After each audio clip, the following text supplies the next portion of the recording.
तो छात्राओं, आज हम आप लोगों को स्मॉल जी और कैपिटल जी में संबंध बतला रहे हैं। इसमें संबंध क्या होता है आप लोग ध्यान से देखिए। हम मान लेते हैं एक पृथ्वी है। पृथ्वी की त्रिज्या को मान लेते हैं कि यह आर है, आर ई से डिनोट करते हैं। और इस पृथ्वी का जो द्रव्यमान है उसको मान लेते हैं कि एम ई है। यह पृथ्वी का केंद्र है वो, और इस पृथ्वी का द्रव्यमान को हम एम ई से दर्शा देते हैं। और इस पर एक पृथ्वी के सतह पर या उससे कुछ ऊंचाई पर एक एम द्रव्यमान का एक हम पिंड ले लेते हैं जिसका द्रव्यमान क्या है, यम है। तो हम आप लोगों को पढ़ाए थे कि न्यूटन का जो गुरुत्वाकर्षण का नियम होता है वह क्या होता है। अब थोड़ा सा इसको मानना होता है तो हम मान लेते हैं कि माना पृथ्वी का द्रव्यमान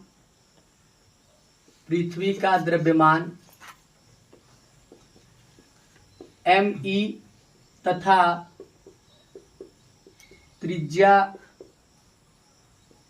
आर ई है। पृथ्वी की सतह पर एक एम द्रव्यमान का पिंड है। ठीक है, तो न्यूटन के सर्वात्रिक गुरुत्वाकर्षण का नियम क्या बतलाए थे कि न्यूटन के लिख देते हैं, न्यूटन के सार्वत्रिक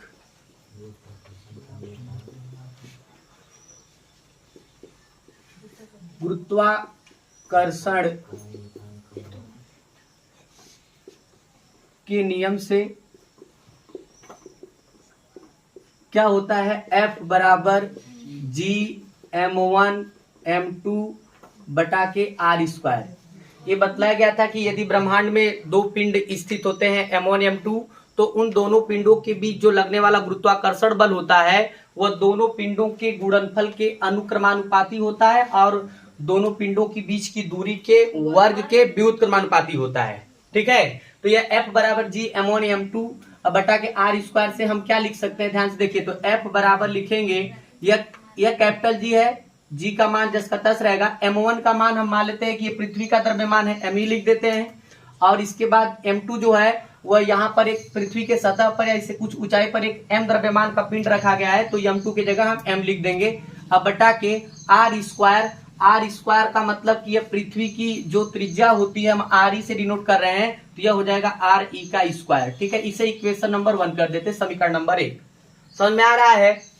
फिर इसके बाद हम क्या करेंगे कि देखिए, जब भार बल बतलाए थे जो न्यूटन का, आप लोगों को मालूम है कि न्यूटन के गति विषयक द्वितीय नियम के अनुसार F बराबर m इंटू ए होता है।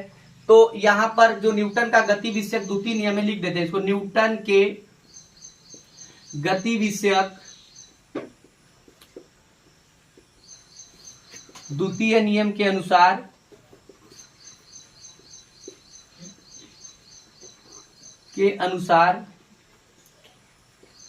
आप लोगों को बतलाया गया था कि न्यूटन के गति विषयक द्वितीय नियम क्या होता है कि F बराबर होता है m इंटू ए।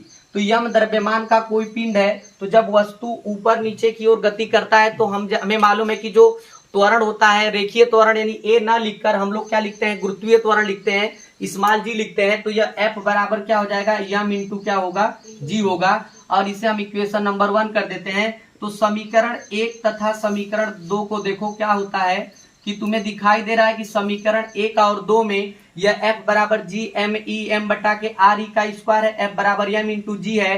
तो यह इसका लेफ्ट हैंड साइड बराबर है तो राइट हैंड साइड भी बराबर हो जाएगा। तो यम जी बराबर हो जाएगा जी एम ई एम बटा के क्या हो जाएगा, आर ई का स्क्वायर होगा। तो आप लोगों को दिखाई दे रहा है कि यह m से m क्या हो जाएगा, कट जाएगा। जी बराबर हो जाएगा जी बराबर हो जाएगा क्या मतलब कैपिटल जी एम ई बटा के क्या हो जाएगा, आर ई का स्क्वायर हो जाएगा। यह जी बराबर जी एम ई बटा के आर ई का स्क्वायर, यह संबंध दर्शाता है स्मॉल जी और कैपिटल जी में संबंध। ठीक है, स्मॉल जी और कैपिटल जी में जो संबंध होता है जी बराबर जी एम ई बटा के आर ई का स्क्वायर। आप लोग इसको याद रखिए क्योंकि इस पर न्यूमेरिकल लगाना है, हम लोगों को सवाले लगाना पड़ेगा। यह स्मॉल जी क्या होता है, गुरुत्वीय त्वरण होता है। आप लोगों को बतलाए थे कि यह गुरुत्वीय त्वरण है और गुरुत्वीय त्वरण जो यह स्मॉल जी होता है इसका मान जो होता है स्थान बदलेगा तो इसका मान क्या होता है, बदलता है। आप लोगों को मालूम है कि इसका मान स्मॉल जी का मान कैसे बदलता है। पृथ्वी के तल पर पृथ्वी की सतह से ऊपर जाने पर स्मॉल जी का मान घटता है और पृथ्वी की सतह से नीचे जाने पर भी स्मॉल जी का मान घटता है और पृथ्वी के केंद्र पर जाकर स्मॉल जी का मान क्या हो जाता है, शून्य हो जाता है। और बतलाए थे कि पृथ्वी के ध्रुवों पर जो स्मॉल जी का मान होता है वह अधिकतम होता है और जो क्या होता है, भूमध्य रेखा होती है, भूमध्य रेखा पर जो स्मॉल जी का मान होता है वह न्यूनतम होता है। तो किसी भी जैसे जनरल साइंस में अगर तुम लोग किसी कंपटीशन में बैठोगे तो जी से भी प्रश्न बहुत सारे पूछे जा सकते हैं कि यानी स्मॉल जी का मान किस प्रकार घटता बढ़ता है। तो आप लोगों को इतना मालूम होना चाहिए कि पृथ्वी के सतह से हम ऊपर जाते हैं तो स्मॉल जी का मान क्या होता है, घटता है। और इस पृथ्वी के सतह से जब हम नीचे जाते हैं तब भी स्मॉल जी का मान घटेगा और पृथ्वी के केंद्र पर जो होता है स्मॉल जी का मान शून्य होता है और पृथ्वी के भूमध्य रेखा पर स्मॉल जी का मान न्यूनतम होता है और स्मॉल जी का मान जो होता है ध्रुवों पर जो होता है, पृथ्वी के ध्रुवों पर जो होता है वहां पर स्मॉल जी का मान क्या होता है, सबसे अधिकतम होता है, सबसे अधिक वहां पर होता है। और यह कैपिटल जी का मान आप लोगों को बतलाया गया था कि कैपिटल जी का मान स्थान बदलने से बदलता नहीं है। चाहे पृथ्वी पर चले जाओ, चाहे चंद्रमा पर, किसी भी ग्रह पर चले जाओगे तो वहां पर क्या होता है कि यह जी का मान अपरिवर्तित रहता है, बदलता नहीं है। मगर इसका मान क्या होता है, घटता बढ़ता है। ठीक है, स्थान बदलेगा तो जी का मान घटेगा। और इस स्मॉल जी और कैपिटल जी के बारे में हम और भी बतला चुके हैं, इसके बारे में पढ़ा चुके हैं। मगर आप लोगों से एक प्रश्न आएगा कि कैपिटल जी और स्मॉल जी में क्या संबंध होता है, इस संबंध को सिद्ध कीजिए या इस संबंध को बतलाइए। तो आप लोगों को मालूम होना चाहिए कि स्मॉल जी बराबर होता है कैपिटल जी यम ई बटा के आर ई का क्या हो जाएगा, स्क्वायर हो जाएगा। यह यम ई और आर ई का मतलब है कि जब यह पृथ्वी का त्रिज्या होगा और पृथ्वी के सतह पर जब कोई द्रव्यमान होगा तो उसके लिए हम ई लिखे हैं, ई का मतलब होता है अर्थ होता है। ठीक है, इसके साथ ही हम आगे आप लोगों को अगले वीडियो में स्मॉल जी और कैपिटल जी में क्या अंतर होता है इसके बारे में